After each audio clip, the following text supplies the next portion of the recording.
Hello everybody, how are you? Hello everyone watching. Today we're going to talk about a little bit about Qatar because I think there's a lot of stuff going about Qatar, and it's just people talk about bad about Qatar and they never been in Qatar and they just talk about what they want to see, you know.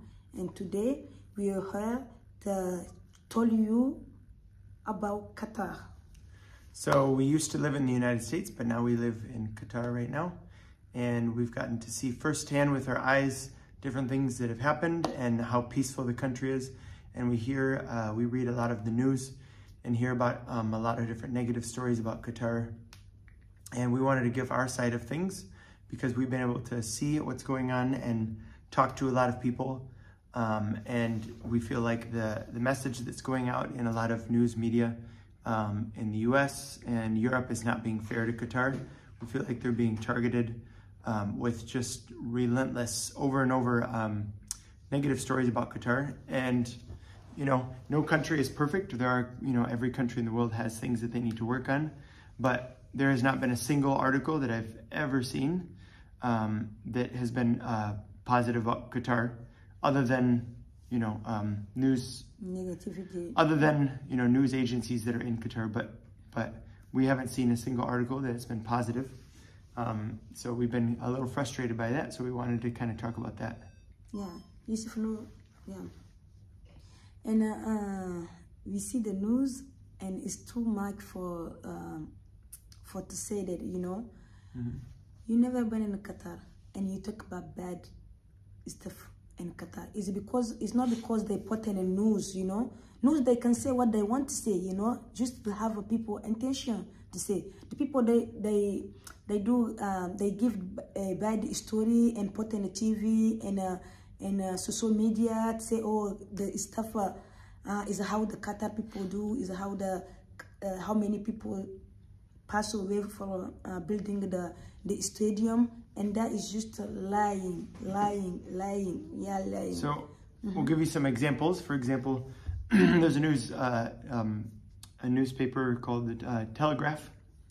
And the Telegraph took a picture of a few construction workers standing near a stadium. And then the title was something, I don't remember exactly, but the title was something to the effect of accusing Qatar of not being ready for the World Cup and having to work, having to rush just to get everything ready. And we go out almost every single night to many different places around the capital, and that's not the case at all. The construction has been amazing. Like, just there's so much that's already been built, and it's not at all that they're racing to finish, because we don't see that at all. You know, there's always times where you know, things are being fixed up, like a road might be, you know, improved or something, but the stadiums have been up for a long time. Things have been ready, and everywhere we go, we don't see that. So it was kind of frustrating. It was very misleading to see a picture of plant a picture of just a few construction workers somewhere near a stadium and say this is proof of it. So we thought that was very misleading. A lot of people talk about deaths that are construction worker deaths, and the DW, which is a German news agency, they fact-checked some different comments about Qatar, and the claim that the World Cup in Qatar lost 6,500 workers, or even as many as 15,000 migrant workers, they determined that it was false. And the numbers, those figures, came from the 6,500 person figure was published in The Guardian in 2021, and the figure of 15,021 migrant worker deaths was reported in Amnesty International. And when the news agency DW looked into it, it said that the Guardian and the Amnesty International never claimed that those deaths were caused by construction workers or on-site deaths, or even by people who are working on World Cup stadiums. Those are the total number, when they researched it, those are the total number of the 15,021 deaths is the total number of deaths in the past 10 years. Out of 1.5 million people in the population, 15,021 people died in 10 years. That's not a lot if you compare the population size. 6,000, and The Guardian, when they reported 6,000 6,500 workers passing away. They said 6,500 workers they attributed to people from Bangladesh, India, Nepal, Pakistan, and Sri Lanka. But even then, the deaths were 6,751 deaths was attributed to them in the past 10 years for just those types of workers. And their death rate is actually lower than the Qatari population themselves. So if you look at it, when they researched it, it was extremely misleading that that people have kind of taken this out of context. Even Amnesty International, they didn't do anything wrong. They published that this is the number of deaths, but they never said that this is caused by construction or due to the Qatari government. So we feel that so many people just throw these numbers out there. There's stadium deaths, there's stadium deaths. Even when they researched, the World Health Organization, in the article, they say that the World Health Organization, that they are, let me find the number of deaths. They acknowledge that there were 3 deaths on site and a total of 37 deaths traveling in traffic on the way to construction sites. That's all the deaths that have been reported. So for people to just throw out there and say, 6,000 people died and you're supporting the World Cup, that's extremely misleading and it's very uneducated. So I would say to do your own research, but the problem is that a lot of the news agencies keep reporting these things and talking about, just not being very fair and talking about the other side of things. So that's one thing we wanted to talk about. Yeah, and for Qatar culture, every country have their own culture. Every country look like, you see how I'm dressed. This is my West African Niger. I'm from Niger. This is how we dressing, Donc, every country have their own culture. Donc, this is not because Qatari people say this is allowed to do, this is not allowed to do. Is their culture. You need to respect people's culture, When we go to US, when I live in the US, I follow the US culture and I what do I call it? So you respect the culture, and you have to try to blend in with the culture somewhat. And when you come to another country, yes, they're opening up to other countries and for them to respect other people's cultures too. But when it comes to something that is taboo against someone else's culture, when you're traveling to someone else's country, you have to respect that you're coming into someone else's culture, someone else's country, and they can't just flip their culture for 3 weeks. Even other countries that have hosted the World Cup, there's their own country's culture has always been integrated into that. It's not that they change their cultures just for other people to fit in. So like even for Islam and Tuanai, we know that walking down the street, it would be very inappropriate if we were, started kissing or if I wore something, really tight and very revealing, just things that I know that are, not considered quite as appropriate in the culture. It's not to say that people would stop us because, people in Qatar, we see many times, people that wear revealing clothing or people that, are, somewhat physical and touching each other. But in terms of that, we know what's appropriate in one country's culture or not. And so to show them respect, we fit in with that culture. Yep. So. And it's just, I think all the negative stuff they talk about Qatar, I think it's just because it's a Muslim country. Is why I just think it's not because it's not because the Qatari culture. It's just because it's a Muslim country. People is just jealous, think about, it's Muslim country, it's that. I think it's just that. So the other thing is too, this is the first country in the Middle East that's ever hosted the World Cup, and there's never been one in Africa. I think part of the disagreement comes from how different cultures in Europe and the US are compared to countries in the Middle East or Africa. And so a lot of Americans or Europeans are not as exposed to other cultures outside of those continents. And so I think some people need to kind of have more of an open mind in terms of understanding that some cultures are very different from their own. So it's not that everybody has to kind of open up and become a European culture just because Europeans are coming. You know, so I think that's part of it. That's part of the misunderstanding, really, is that a lot of people traveling maybe don't understand how different Middle Eastern or African cultures are. You know, just socially how more conservative they are. It's not to say that you know you have to agree with it, but you also have to respect that and be, you know, understanding of that. That it's not something that can be just easily switched. Yeah. So we wanted to talk about that. Yeah. And I feel like a lot of the, you know, when we look up articles about Qatar, you know, we don't really take it quite seriously, especially because we don't feel like news agencies are being very fair to them. So if, you know, if we were to come across a news agency that's telling positive stories about Qatar, and they have some things that, you know, negative things about Qatar that they think they need to work on, then, you know, I'd take them a lot more seriously. But it feels like that there's not a single positive thing that people are saying about Qatar. Yeah. And that's really frustrating. A lot of the journalists that are writing about them aren't even visiting Qatar. They're not even coming to see. They're boycotting it, so they won't even go and visit. So how do you know what the country's like, you know, based on that? Yeah. The other thing that I wanted to talk about is about migrant workers and how migrant workers' rights, because this is something that Salamat and I have talked to people many times about in person. And because a lot of people say, oh, the migrant workers don't get paid a lot, things like that. So first of all, what I wanted to say is Qatar is the first country in the Middle East that set minimum wage rates, a minimum wage for migrant workers.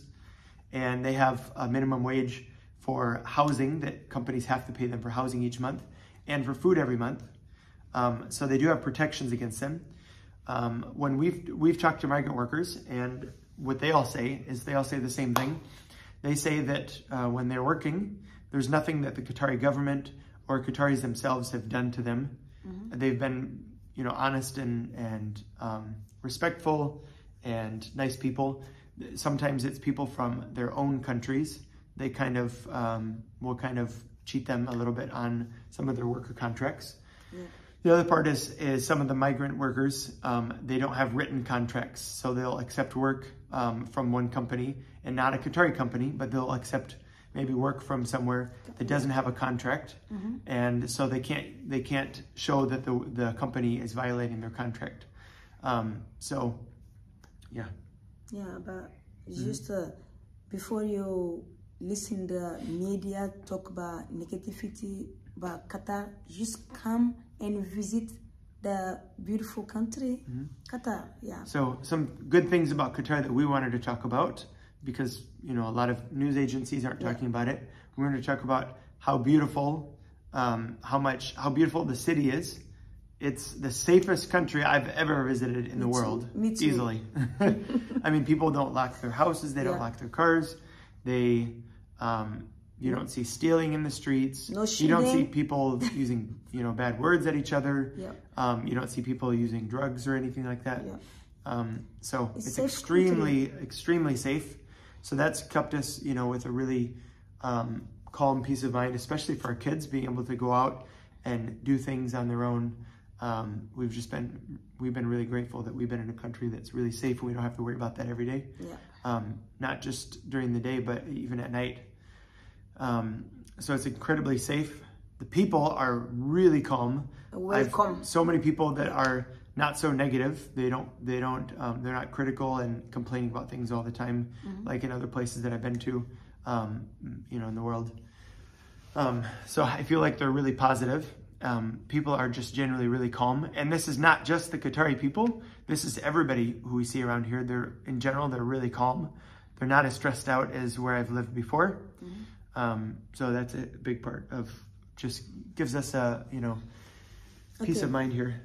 And what else do you like about Qatar? I like a lot of stuff about Qatar, because I never see safe country look like Qatar, mm-hmm. you know. Because when I live in the US, I'm so scared to left my kids to go to school, you know. The media don't talk about the stuff going in the country, you know. They just talk about the neighbor country. I don't know why they want to talk about negativity to make people feel, this country is not safe to travel. This country is not good to go. This country is, that is not true. They just lie for people. They don't want you to come to see that is a lot country better than where you living, because when you never been there, you never know how the countries look like, how people living in that country, you never know that.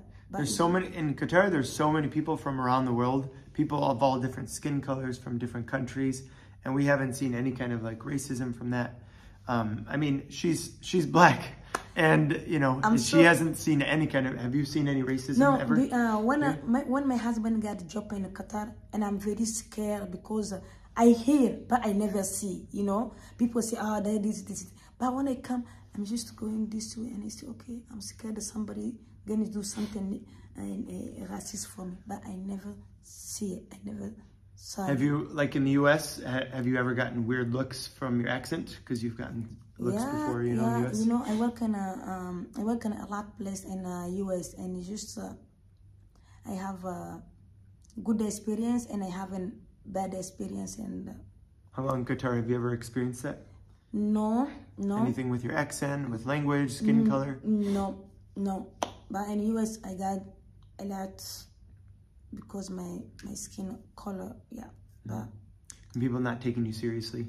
Yeah, and it's a too hard when you.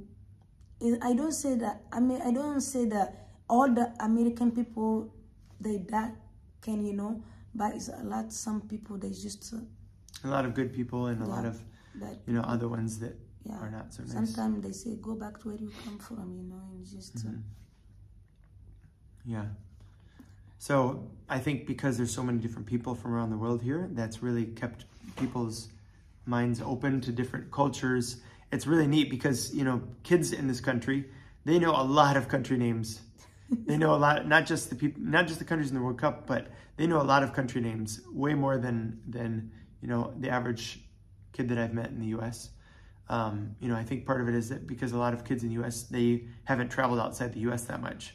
But a lot of kids here have, especially because there's countries that are close by them. And they travel a lot to know. Yeah. And I think because Qatar is a smaller country, that's allowed people to go out and branch out and go to other countries. So they've been able to experience other people and other cultures. And even ones who haven't traveled, because there's so many people from other countries in Qatar, especially in Doha, in the capital, it's taught kids about what other cultures are like, what other countries are like.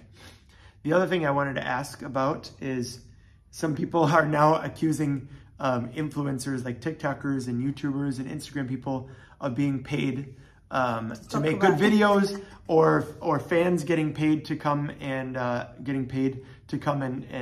celebrate Qatar. I've never received anything. I've never been offered. It'd be nice to get an offer. No. Oh my gosh. Joking. Yeah, we've never seen that, never heard of that here actually happening here. And we're doing these videos on our own time. It was our own idea to make these videos, partly because we're frustrated by what we're hearing, and that a lot of people are talking negatively about Qatar, and we don't hear even a tiny shred of good news about Qatar. Why you don't talk about the beautiful stuff that you see in Qatar, the beautiful place that you see in Qatar, the good stuff the Qatar people work hard to do it? And to be fair, I think the people who are reading the stories, the people who are reading the stories about, I hear that Qatar has this, to be fair to them, they're not being exposed to much reading material about what good things are happening in Qatar, because the news media is not really being helpful on this. They're not really trying to. They're not even trying to get the middle ground, like to even see both sides of the story. I mean, it'd be one thing for them to write a story about the good things in Qatar, but they're not even writing neutral stories about telling the good and the bad. It's just all negative. I've been checking every day since I've been here, and we haven't seen any. The only tiny bit of neutral news I've seen is just listing information about the 8 stadiums, but they're telling about what the stadiums are, and that's it. Yeah. That's all I've seen. Why you don't talk about good stuff? Yeah. People. And this DW article, if you want to check it out, there's a DW article that's out, and it was released on November 16th. So 3 days ago, November 16th on DW.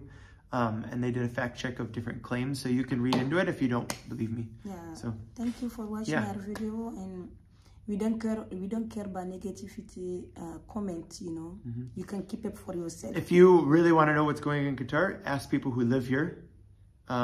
You know, just find people like us or other people and ask them specific questions about Qatar. Yeah. That's where you can get your information from, not somebody who's, you know, Never 2,000 miles away in France right now. So, all right. Take care. Love to you all. Thanks for watching.